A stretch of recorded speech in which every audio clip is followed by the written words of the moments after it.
The question now is that the amendment be agreed to, and I call the member for Sturt. Thank you, Deputy Speaker. I rise today to speak in support of the Universities Accord Opening the Doors of Opportunity Bill 2026. There can be no argument that giving more Australians the chance to go to university and succeed is essential to meeting the nation's future skills and economic needs.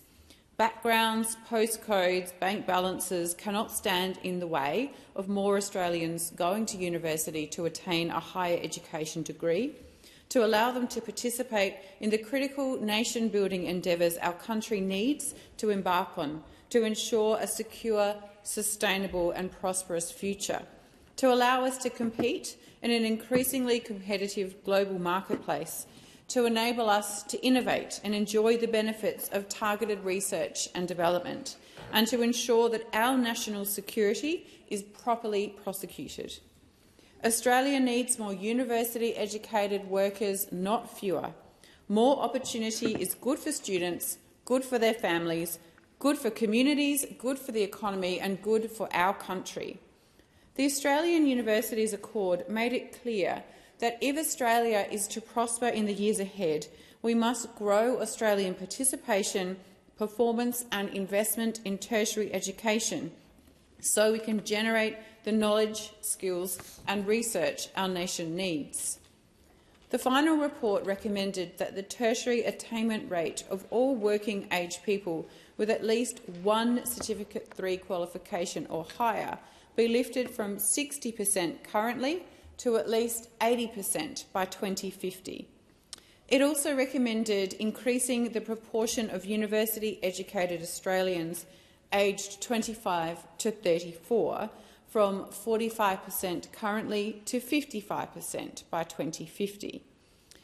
And in making these recommendations, the final report noted that the tertiary system will need to more than double the number of Commonwealth-supported students in universities from 860,000 currently to 1.8 million by 2050.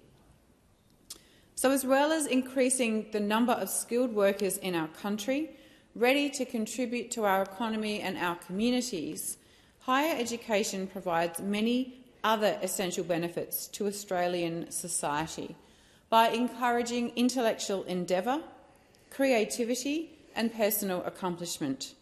Universities also promote democracy, critical thinking, debate, the embrace of different perspectives and the fostering of civic values. A university degree can also lead to expanded professional and personal networks, more defined career goals and, of course, to employment. Further, the world faces a host of challenges ranging from economic inequality to climate change, geopolitical conflict and ongoing wars, and universities and graduates play a key role in helping to address some of these challenges. Given these benefits, creating accessible educational opportunities for students of all postcodes, backgrounds and bank balances to develop responsive skills is critical for a vibrant future workforce, for responding to challenges through innovation and for ensuring our communities are resilient. Now, universities also encourage critical thinking and the consideration of different perspectives. You might not agree with a particular perspective that is being put, but you must consider it. You may dismiss it, but you've heard it, and you've thought about why you might be dismissing it. You don't just accept it. You evaluate it, check it, challenge it, and develop your own independent view on it. And you're actively encouraged to do this. And you know that if you don't, you might have missed something, or you might be misinformed or disinformed. And we know, Deputy Speaker, that misinformation and disinformation, either deliberate or by virtue of laziness, are one of the biggest dangers facing our country, because they draw on inaccurate or incomplete information, depriving the information consumer of the facts and distorting the decisions the consumer of the information might then make. People who have been taught to critically think, to assess and challenge information, to not simply agree with the first thing that is said to them, to not simply accept the contentions of those who should be the loudest, who shout the loudest, are better placed. The overarching negative effect of misinformation is that without an accurately informed public, democracy cannot function. Again, you might not agree with the information, but if it is accurate, based on facts, data and evidence, you can at least make your next decision and make your choice in the comfort that you had the relevant information you needed.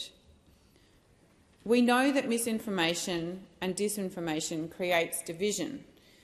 They create polarisation, and sometimes misinformation or disinformation based on rumour or gossip or a malicious agenda can have devastating consequences. Disengagement with democratic processes, hostility to political figures and violence. Disinformation, Deputy Speaker, has competitive advantage over accurate information in the attention economy because it is not constrained by the truth. The effort required is minimal, and the digitisation of media and the explosion of social media has also enabled producers of misinformation and disinformation to access sophisticated and extremely convincing tools of digital forgery, such as deepfakes, the digital alteration of an image or video that convincingly replaces the voice, face and body of one individual for another.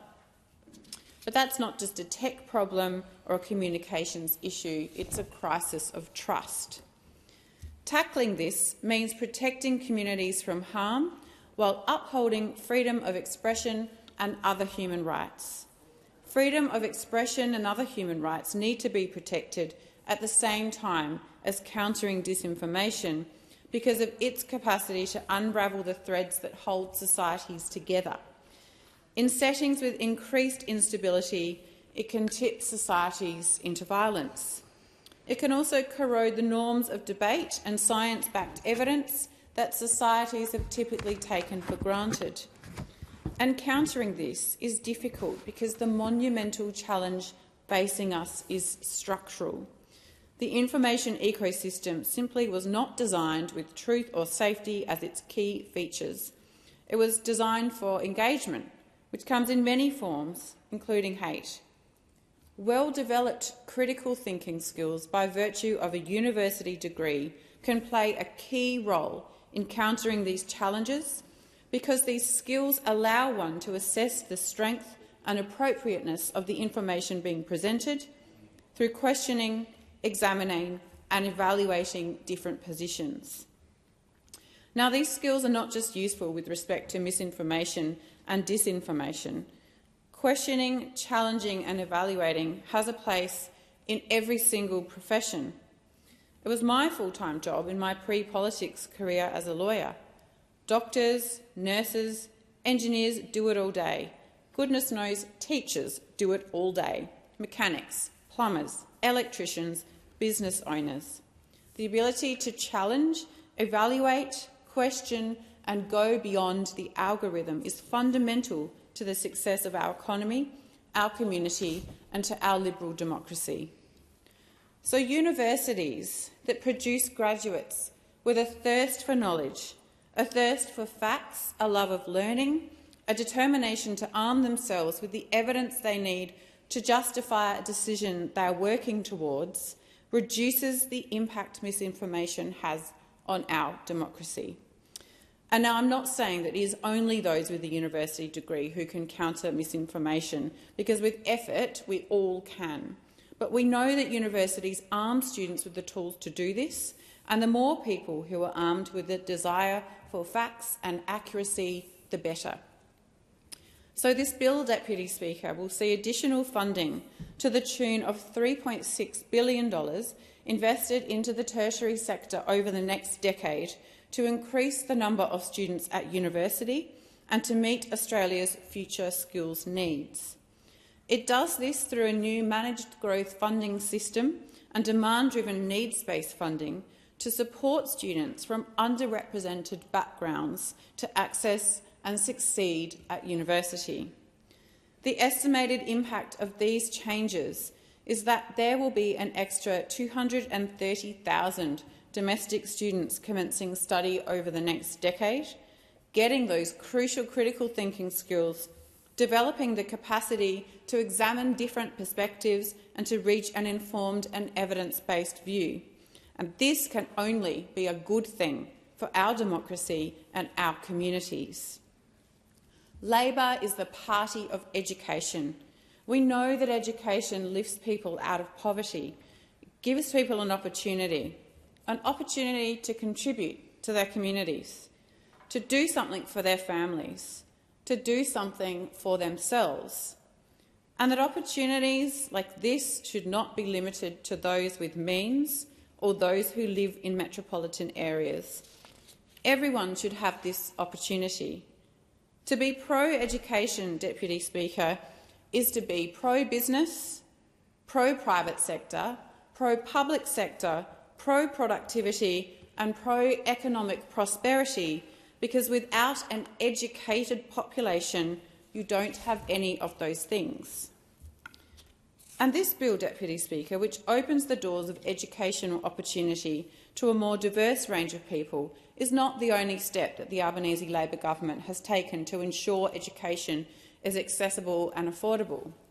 I'll never forget 3 November 2024 and being in the Nord International High School in my electorate of Sturt when the Prime Minister announced that a re-elected Albanese Labor government would make HECS better and fairer by cutting 20% of HECS debts. And we have delivered that. That is in addition to the indexation of HECS debts, moving to a marginal repayment system and raising the minimum repayment threshold, because people should not be put in a position where they decide they will not go to university because it will be too hard to pay off the corresponding debt. And people should not be put in a position where they decide not to study for teaching, nursing and midwifery degrees because they cannot afford to take time off to complete the practical component of their degree. Paid prac, Deputy Speaker, is a delivered Albanese Labor government policy of which I'm particularly proud. I completed a Master of Teaching in Secondary Education about a decade ago, Deputy Speaker, as a mature age student who was able to take a combination of unpaid and paid leave from my employment to complete the plaque. The unpaid portion hit, even though I was in my late 30s. Imagine being a young student in your early 20s, living out of home and being asked to give up your income for weeks at a time so you can complete a degree in a critical industry. Paid prac is meaningful change, Deputy Speaker, meaningful action to ensure that students want to and can enrol to study to become teachers, nurses and midwives, and now significantly additional allied health professions. Deputy Speaker, this bill represents the 7th Accord bill that the Minister for Education has introduced. There were 47 recommendations in the Australian Universities Accord, and with the passage of this bill, the Albanese Labor government will have implemented 36 in full or part. Prompt yet careful progress is being made as the Albanese Labor government seeks to shore up our tertiary education sector so it's primed to deliver the skilled workforce Australia needs to advance its national security and economic prosperity and contribute to a future made in Australia. I commend the bill to the House. Thank you very much.